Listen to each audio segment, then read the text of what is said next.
jaunās F1 sezonas pirmajam posmam ir atlicis vien nedaudz vairāk kā mēnesis, un šajā sezonā mēs trasē redzēsim nevis 10, bet gan 11 komandas. Kā 11. komanda Formula 1 pievienosies Cadillac, un, kas interesanti, tad Cadillac Formula 1 jau ir startējusi. No 1950. līdz 1960. gadam Indy 500 posms bija iekļauts F1 kalendārā, un 1952. gadā Džonijs Fedriks ar Curtis Craft mašīnu, kurai bija Cadillac dzinējs, piedalījās šajā posmā. Galvenajai sacīkstēji viņš gan nekvalificējās, bet posmā kā tādā viņš piedalījās. Un šāds pats liktenis sekoja arī nākamgad Curtis Craft mašīnu ar Cadillac dzinēju, pilotējot Billam Homeyeram.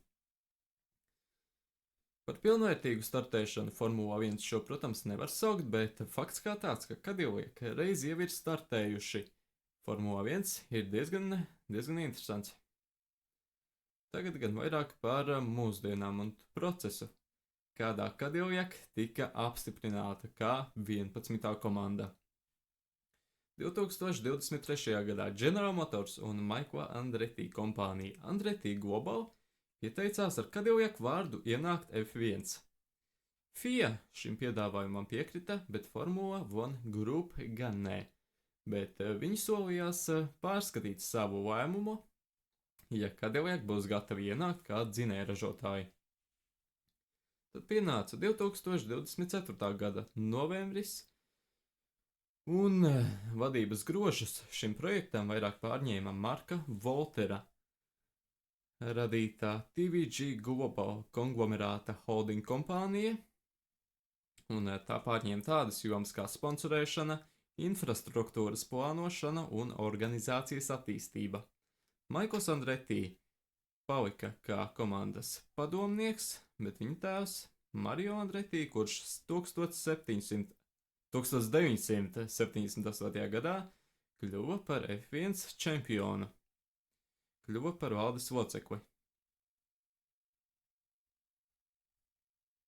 Tātad Andretti pagāja nedaudz nostāk no šīta projekta, un drīz vien 2025. gada martā tika apstiprināta Cadillac startēšana Formula 1 čempionātā no šī 2026. gada jau kā dzinējražotāju komandai, bet, protams, dzinējs viņi neražos uzreiz, bet pēc pāris gadiem. Par to nedaudz vēlāk.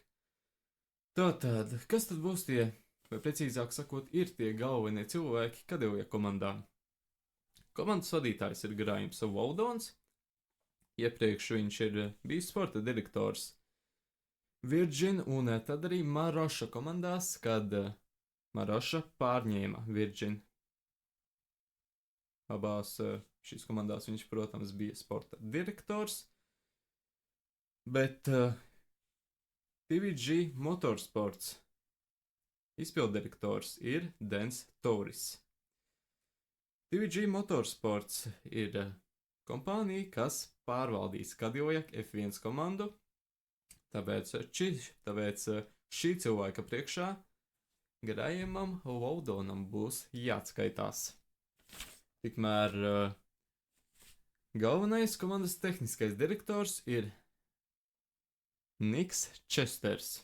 Iepriekš Niks Česters ir strādājis tādās komandās kā Arrows, Benetton, Renault un Lotus, kur viņš arī bija tehniskais direktors no 2013. līdz 2020. gadam, kad tika atlaists.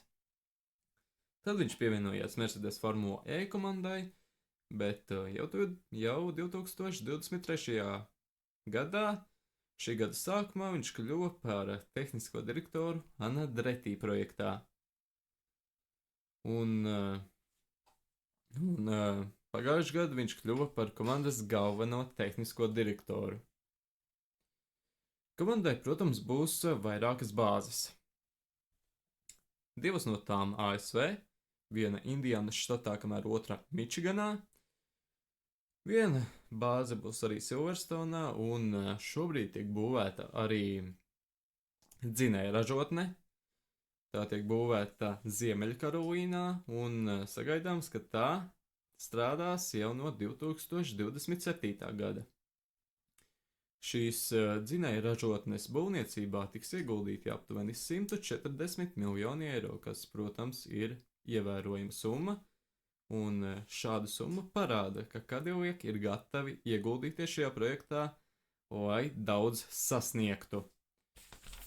Tas pilnīgi noteikti ir ļoti pozitīvi, jo iepriekš ir bijuši vairāk neveiksmīgi gadījumi Formula 1, kad kāda komanda ienāk, bet nav gatava veikt ieguldījumus un drīz vien aiziet no čempionāta.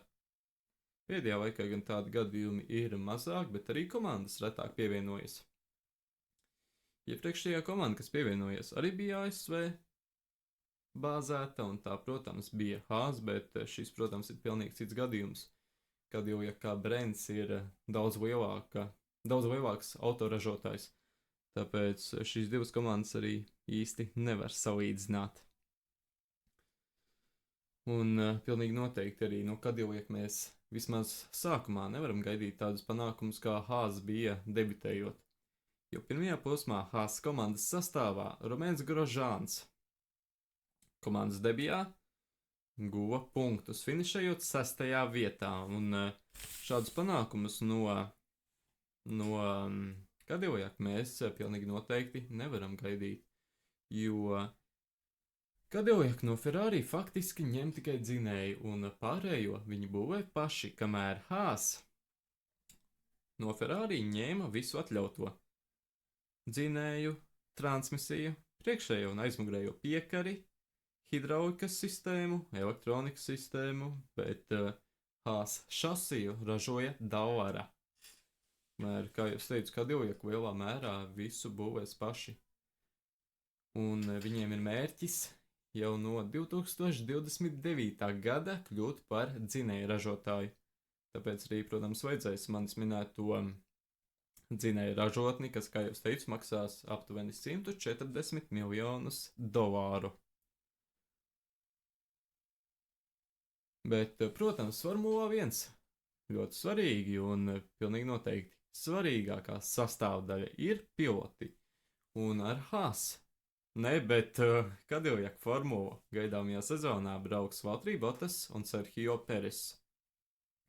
Divi ļoti pieredzējuši piloti, kuriem ir milzīga pieredze Formula 1, arī braucot vadošās komandās, Bottasam, protams, Mercedes, kamēr Perezam Red Bull. Perezam gan pēdējās sezonas nebija pārāk veiksmīgs, bet tas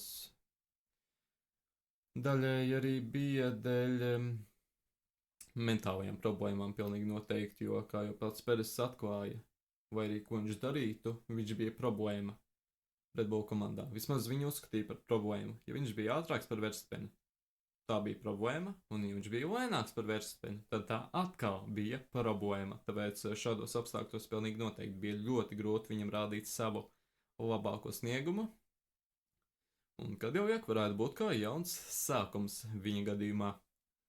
Tāpat arī Valtteri Bottas pēdējos gados iespējams nerādīja to labāko sniegumu ar Sauberu, bet ar to formulu arī bija grūti kaut ko parādīt, jo šīta formula Saubera nebija starp tām ātrākajām. Protams, ēras sākumā, kad komanda vēl saucās Alfa Romeo, pašā ēras sākumā viņi bija diezgan ātri, īpaši sezonas sākumā, bet, kā jau teicu, tojoties ēras beigām, palika nedaudz lēnāki, kamēr Bottas tur vēl brauca.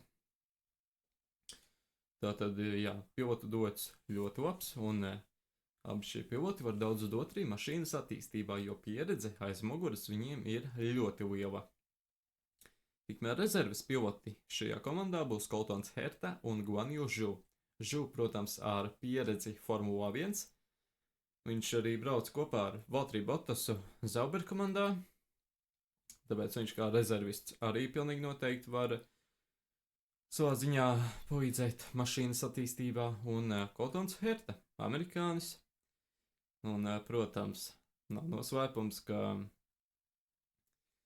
Cadillac komandas vadītāji gribētu redzēt savas komandas sastāvā kādu amerikāni, un Coltons Herta, protams, ir ļoti labs pilots, un gaidāmajā sezonā startēs F2.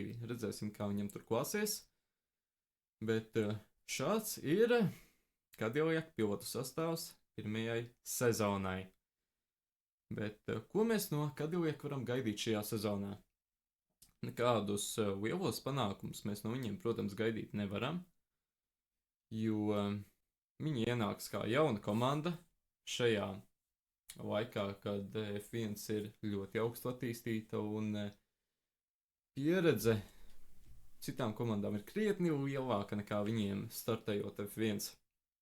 Krietni lielāka pieredze ir pilnīgi visām komandām, un arī Audi, lai gan viņi ienāk savā ziņā kā jauna komanda, bet faktiski viņi jau vairāku gadu garumā ir sākuši pārņemt Sauber komandu, tāpēc tā nav pilnībā jauna komanda, bet viņi pakāpeniski iepriekšējos gados pārņēma Sauber. Tāpēc arī viņiem, kā jūs minējāt, tā pieredze aiz muguras ir krietni lielāka. Jau finišēšana punktos kādā no posmiem, manuprāt, Cadillac gadījumā būtu gana liels panākums. Un cerēsim, ka Cadillac to arī izdosies paveikt. Tas, kā jūs teicu, būtu diezgan labs sasniegums šādai jaunai komandai, kas ienāk šobrīd F1. Esmu apstāstījis Cadillac situāciju un uz tikšanos jau nākamajos podkastos. Atā!